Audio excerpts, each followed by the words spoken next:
Bienvenidas y bienvenidos a Vivir de la Psicología Ética, Práctica, Sostenible, un proyecto de Mundo Psicólogos Pro. Hoy vamos a hablar de un tema que muchos profesionales prefieren evitar, los impuestos. Y es que para muchos psicólogos y psicólogas los impuestos es algo que les genera mucho miedo.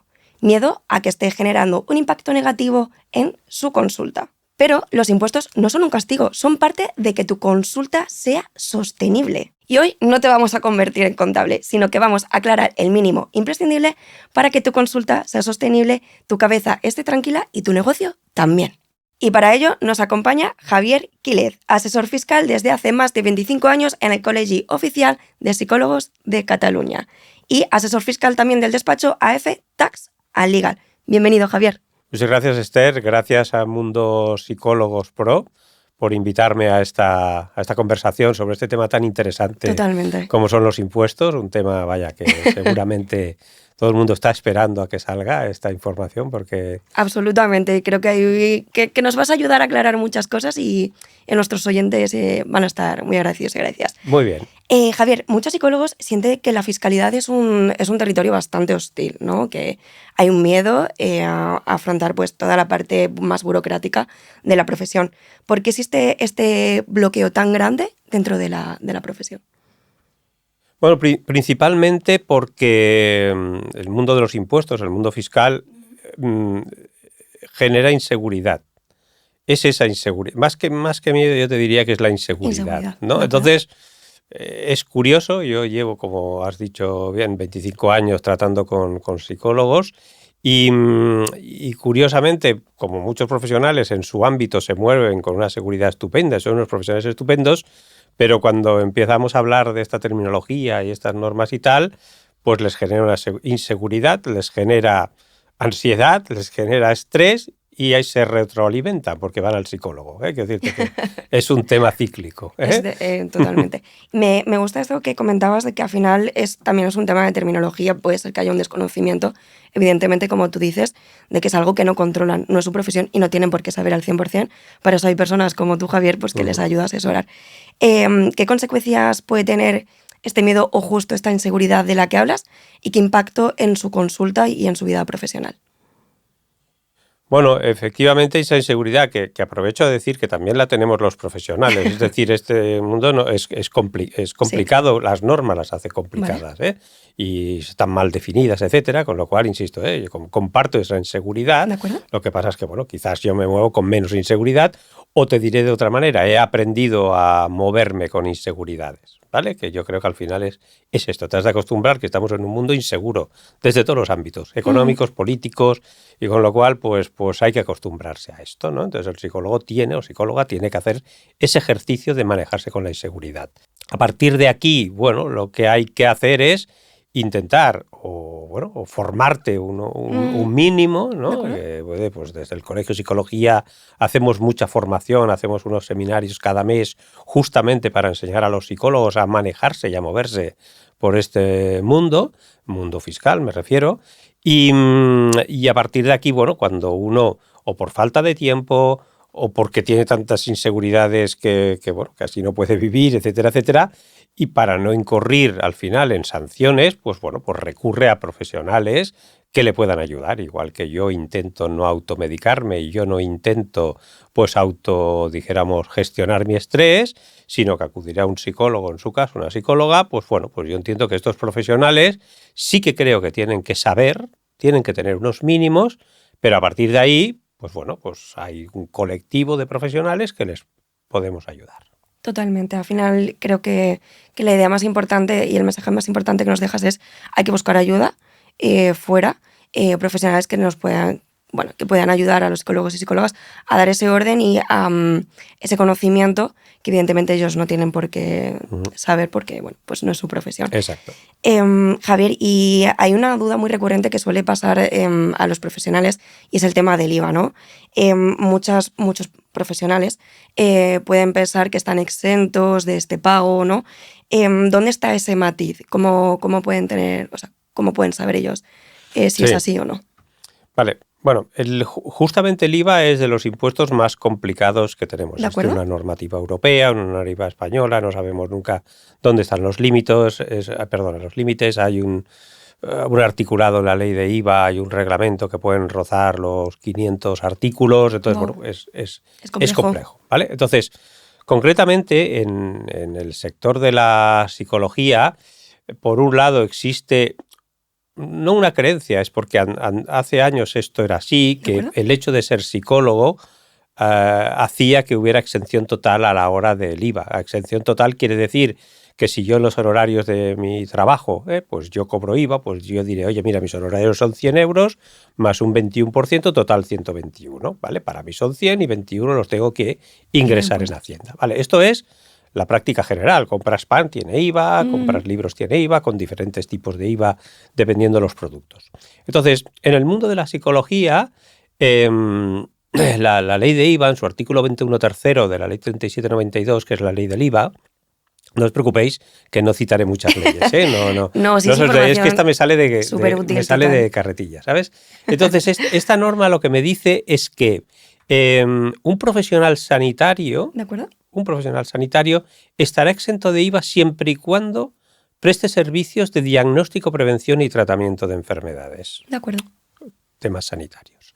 Entonces, primer problema para averiguar si yo puedo aplicar exención en un servicio que he prestado. Lo primero de todo es que tengo que ser sanitario. Es decir, esto, como bien dices, hace muchos años que yo estoy en el colegio, pues en aquella época, año 99, 2000, 2001, todo psicólogo podía hacer terapias. De acuerdo. ¿Vale? A partir del año 2011-2012 cambió, dijéramos, el ordenamiento jurídico, no cambió la ley de IVA, sino que a partir de ahí se estableció que ya no todos los psicólogos podían ser sanitarios, sino unos determinados tenían que hacer el máster, Claro, el general máster sanitario de habilitado, no sé qué, no sé habilitante, cuánto. correcto. Y a partir de ahí sí que son sanitarios. Entonces, primera pregunta, a fecha de hoy no todo el mundo es psicólogo sanitario. Y si no eres psicólogo sanitario, olvídate, no estás exento de IVA. No hace falta que sigas leyendo este artículo. De acuerdo. ¿Vale? Si eres psicólogo sanitario, te tienes que preguntar qué servicio prestas. Si los servicios que estás prestando justamente son diagnóstico, prevención, tratamiento de enfermedades, hay que tener en cuenta que esta es una terminología muy genérica para todas las profesiones sanitarias, pues a partir de ahí tu factura estará exenta de IVA. O sea, tú no le cobrarás IVA a tu cliente, a tu paciente. Pero si tú eres, por muy psicólogo sanitario que seas, tú haces de coach, Vale. tú haces de coordinador de equipos de un área social de un ayuntamiento, tú haces peritajes judiciales, todo esto, por muy sanitario que seas, está sujeto a IVA. De acuerdo, entonces realmente lo importante es saber distinguir qué tipo de actividad estás haciendo Correcto. para saber si... Primero, muy importante, ¿sois sanitario o no sois sanitario? Porque a veces, todavía hoy, hay profesionales, sobre todo más antiguos, que tienen esas dudas. Con lo cual, pues oye, pues para eso si están colegiados, tienen un colegio profesional donde pueden acudir para que les dirimes si sí o si no son sanitarios. Y una vez hecho esto, pues has de reflexionar sobre ese servicio. Pero efectivamente, como tú bien dices, como el IVA es complicado, cada vez que haces un servicio tienes que estar pensando, bueno, a no ser que tú tienes tu consulta y pues recibes terapias y tal, pues bueno, ya sabes que por dinámica todo está exento de IVA. Pero a la que haces algo que se sale de tu guión estándar, hay que reflexionar sobre si hay sujeción a IVA o no. Eso en concreto con el tema de ser psicólogo. Luego, si quieres, en algún punto podemos hablar de que hay otra, dijéramos, rama de actividad que suelen tener muchos psicólogos que realizan formaciones. Y aquí la exención de IVA funciona de una manera diferente. ¿Nos puedes explicar un poquito justo esto que comentas? El tema de la formación no tiene absolutamente nada que ver con que tú qué profesión tienes. ¿Vale? Entonces, en el tema de la formación actúa el artículo 21 igual, pero en otro apartado, que no es el tercero, sino que es el 10º de la misma ley. Y aquí lo que me dice es que habrá exención siempre y cuando las materias que yo esté impartiendo en esta formación sean materias incluidas en un plan de estudios del sistema educativo. De acuerdo. Y eso también puede ser conflictivo, porque si a mí me preguntas, A mí me preguntan muchas veces ahí, oye, si yo doy formación de las emociones, ¿esto estará exento? Digo, no sé, a mí me emociona mucho esta pregunta, pero no sé responderte. Con lo cual, búscate en los planes de estudios Exacto. de psicología o de un máster o de lo que sea, a ver si se estudian las emociones. Si se estudian las emociones, pues oye, habrá excepción. Pero es que no soy sanitario, no, es que no tienen aquí nada que ver. Un señor que se dedica pues yo qué sé, a ser asesor fiscal como yo, o nada, o no tiene una titulación, puede tener exención de formación porque son materias incluidas en un plan de estudios En un del plan de sistema estudio educativo. del sistema educativo. Muy interesante y creo que aclara bastante lo que acabamos de hablar. Javier, hablemos de gastos deducibles, porque ahora con el teletrabajo hay muchas consultas que se hacen de manera online o psicólogos y psicólogas que trabajan dentro de un gabinete. ¿Qué realmente es deducible y qué no? Y sin entrar en creatividades para poder... Es que sí, bueno, lo de las creatividades siempre está ahí. Hay que tener en cuenta que, claro, ¿quién no? Tú si te fijas, si te vas a tomar unas copas o ¿De a acuerdo? comer con un autónomo, cuando traen el ticket, aunque no lo pague el autónomo, le dice, bueno, tú no lo quieres y lo coge, ¿no? Porque dice, bueno, esto así Claro. lo pondré como gasto deducible, ¿no? Sí, Claro, yo sí. tenía clientes que me ponen como gastos deducibles el túnel del Cadí, el forfait, porque han dicho que han ido a hacer relaciones públicas con un cliente, ¿no? Bueno, entonces, quiero decirte, creatividad existe, no ¿De nos acuerdo? vamos a engañar. Ahora, hay dijéramos, un criterio básico en cuando nos realizan controles la agencia tributaria, y es que nos van a admitir como gasto todo aquello que nosotros podamos llegar a justificar, ¿De acuerdo? que son gastos necesarios para la actividad ¿De acuerdo? y exclusivos de la actividad. Y esta terminología, como comprenderás, es conflictiva. Vale. Porque incluso hay tribunales que les ha dicho Hacienda, oiga, un gasto no solamente tiene por qué ser necesario, también un gasto puede ser conveniente para mi actividad. Entonces, fíjate aquí, esta terminología, la subjetividad que puede tener para justificar un gasto. Y lo mismo con la exclusividad, es decir, hasta qué punto mi móvil o mi portátil es exclusivo. Parte, exacto. O hay quien tiene el Candy Crush, o hay quien tiene no sé qué, me pueden decir, tienes el Candy Crush. No, este móvil no es exclusivo, ¿no? Entonces, claro, ¿esto cómo se demuestra? ¿Cómo demuestro que mis llamadas son principalmente profesionales? No sirve tener 2 líneas de móvil, etcétera, ¿no? Entonces, bueno, no es fácil, pero la premisa es esta. Uno ha de estar preparado que si yo pongo un gasto en mis registros, que luego hablaremos de gastos, ¿de acuerdo? Yo tengo que estar preparado porque si un día me preguntan, voy a tener que decir a qué vinculo de mi actividad ese gasto. O sea, realmente es llevar un registro muy claro y muy organizado de realmente... Sí, entonces, bueno, y si uno, como tú bien dices, hace creatividad, pues también tendrá que tener creatividad para a la hora de dar explicaciones. Con lo cual, creatividad hasta la muerte. La creatividad es buena, solo que detrás tiene que ver cada uno arriesga lo que quiere. Exactamente. Sí que es cierto que revienta, por decirlo de una manera, o sea, fastidia, perdón, fastidia de que, bueno, pues que nos estén discutiendo absolutamente todo, ¿no? Entonces, esto al final es cansino. Sí. Es cansado, puede cansar. Javier, y hay una pregunta importante que me gustaría hacerte. Hay veces que intentar llevarlo todo sola puede llevar a una falsa economía. También te puedo decir que depende del profesional, ¿no? Sí que es verdad, y cada uno tiene sus... Igual que a mí el bricolaje no se me da bien, absolutamente, y hacer de psicólogo menos, aunque me toca hacerlo, porque verdaderamente, si te digo, las reuniones que tengo con mis clientes, prácticamente 50% psicólogo, 50% impuestos, ¿eh? Entonces, hay quien tiene mayor o menor capacidad de gestionarse con los números, ¿no? ¿Vale? O tal. Entonces... Normalmente, de mi experiencia, el psicólogo es alguien que no le van, o sea, ¿vale? No le va a esa área, con todo tal, y pueden ser unos fantásticos profesionales. Entonces, bueno, es lo que hablamos. Bueno, pues lo hemos dicho antes, es bueno que recurran a tener una ayuda. Exactamente. No es obligatorio. Pues claro, a veces me preguntan, ¿es obligatorio? No, a ver, obligatorio no, nadie te obliga a tener un asesor, te puedes manejar. Eso sí, yo lo que recomiendo es que aunque delegues parte de esta actividad en un profesional externo, yo creo que hoy en día el profesional tiene que saber algo. Tienes que tener un conocimiento. No puede vivir solamente de que el asesor haga lo que él quiera, que puede ser correcto, pero tú tienes que entender, incluso cuando negocia. Es decir, muchas veces os encontráis, o bueno, el mundo de la psicología, ¿no? Se encuentra que, por ejemplo, tiene que negociar con un centro sanitario o médico, tiene que pactar unos honorarios, etcétera. Sí, Entonces correcto. ahí, claro, uno ha de saber si esos honorarios los pacto con IVA, sin IVA, si lleva retención de IRPF, si no, porque al final tengo que decirles a esto, yo quiero pues 70 o 60 euros la hora, o yo quiero llevarme un 70% de la facturación que yo realice. Pero para tomar estas decisiones, para poder hacer un presupuesto de honorarios, tienes que saber tu economía, como tú bien dices, de qué va. Totalmente. Y bajando un poco todo a esta tierra, y además bastante al hilo de lo que acabas de decir, ¿qué es lo mínimo que debe de saber y que debe de hacer un psicólogo o una psicóloga para empezar a ordenar su vida fiscal?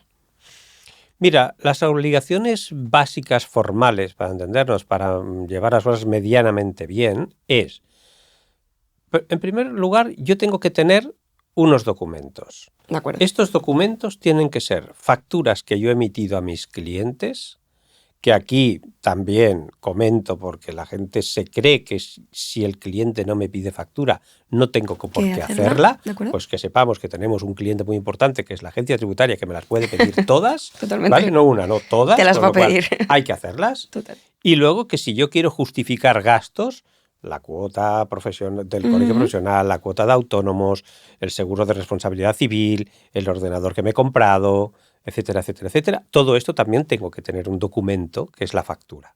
Con lo cual tengo unas facturas, por decirlo, emitidas a mis clientes y unas facturas recibidas. ¿Vale? Eso, primer bloque. Estos documentos los he de traspasar a unos registros. Estos registros no tienen un formato oficial, ¿vale? Pero normalmente las comprobaciones nos los piden en hojas de cálculo. Vale. ¿Vale? Entonces, es cuestión de registrar por factura número 1, del cliente tal, fecha tal, factura 2, y gastos igual, por orden cronológico, pues el gasto número 1, la cuota colegial de 200 y pico de euros, el gasto 2, el pago de los autónomos, el gasto 3, pues material de oficina, ¿no? Y relacionarlos. Con lo cual tengo documentos, tengo unos registros, y con estos registros pues tengo que hacer unas declaraciones de impuestos. Me las haga un asesor externo o me las haga yo. Aquí tendremos pues pagos a cuenta de la renta, la declaración de la renta, si estoy sujeto a IVA, declaraciones de IVA, y pueden haber algunas liquidaciones más. Con lo cual, esta es la trazabilidad. De acuerdo. Documentos, registros, liquidaciones de impuestos. Normalmente, ¿qué se hace? Todo al revés. Es decir, yo, como voy apurado de plazos, presento un impuesto donde prácticamente me he inventado las cifras. Entonces luego intento reconstruir unos registros y luego busco los documentos. Incluso cuando tenemos comprobaciones, pues ya veremos los autónomos por los cubos de basura buscando tickets para poder justificar la cifra que se inventó en la declaración de renta en aquel momento, ¿vale? Con lo cual, por favor, la trazabilidad es documentos, registros, liquidaciones. Y justo lo que acabas de comentar me parece bastante interesante. Creo que muchas veces el profesional o la profesional se encuentra con esta imagen de una montaña gigante de documentos, cosas que debe gestionar, y se le hace un mundo.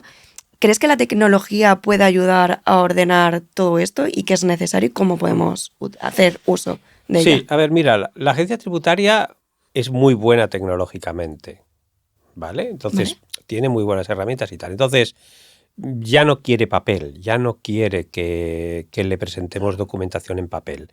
Entonces, de estos documentos que yo os he comentado, esa trazabilidad de obligaciones formales, todos los documentos hoy en día los tengo que tener PDF, JPG, lo que sea. ¿De acuerdo? Los registros tienen que ser Excels, hojas de cálculo, bueno, cualquier instrumento que sea así.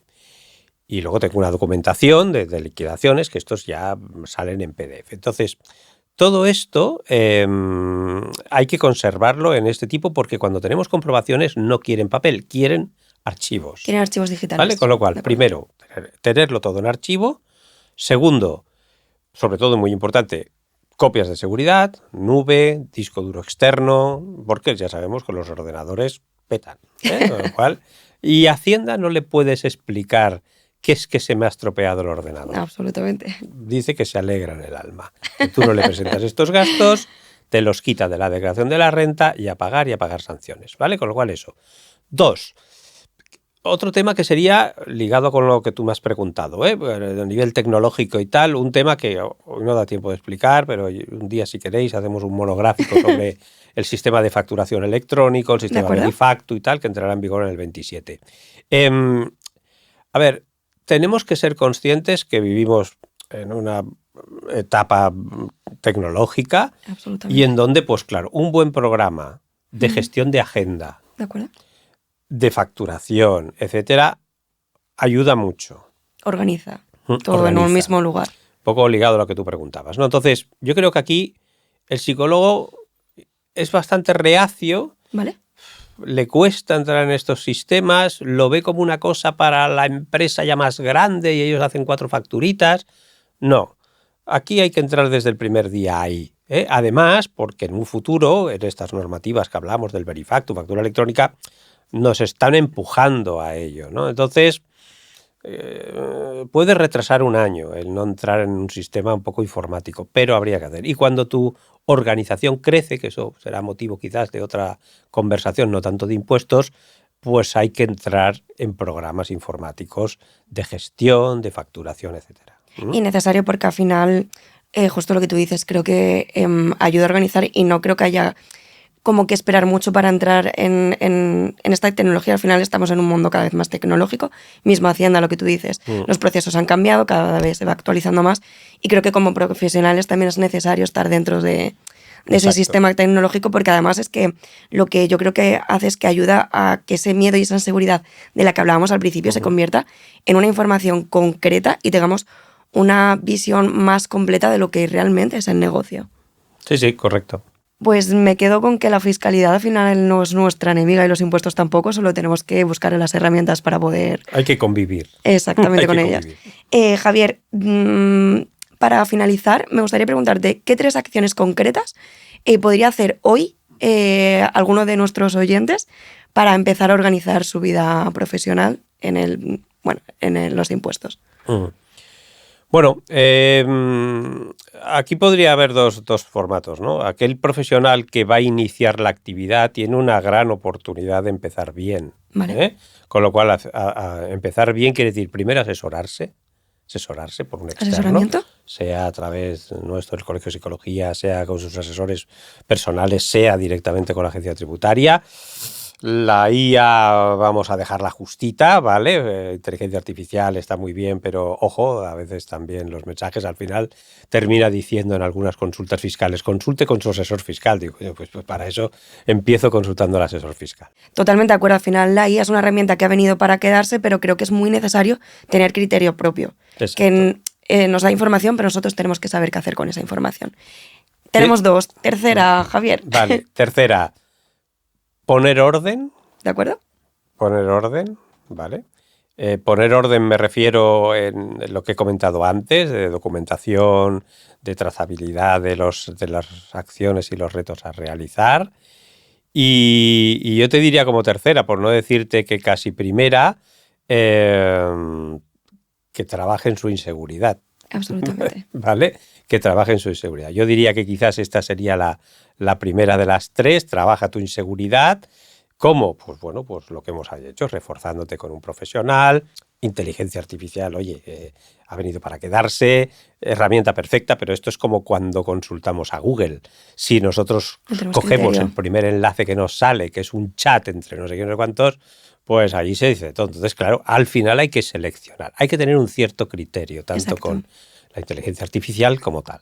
Y a partir de ahí, pues oye, y constancia. No sé si este sería un cuarto, pues me habéis dicho 3, pero yo tendría un cuarto. ¿Por qué digo constancia? Porque nos estamos dando cuenta que todos los proyectos empresariales que se están realizando ahora no hay paciencia, no hay constancia.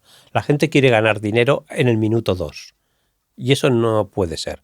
Los vemos en las tiendas. Las grandes empresas abren una tienda física y si en 2 meses no les está dando rentabilidad, la cierran.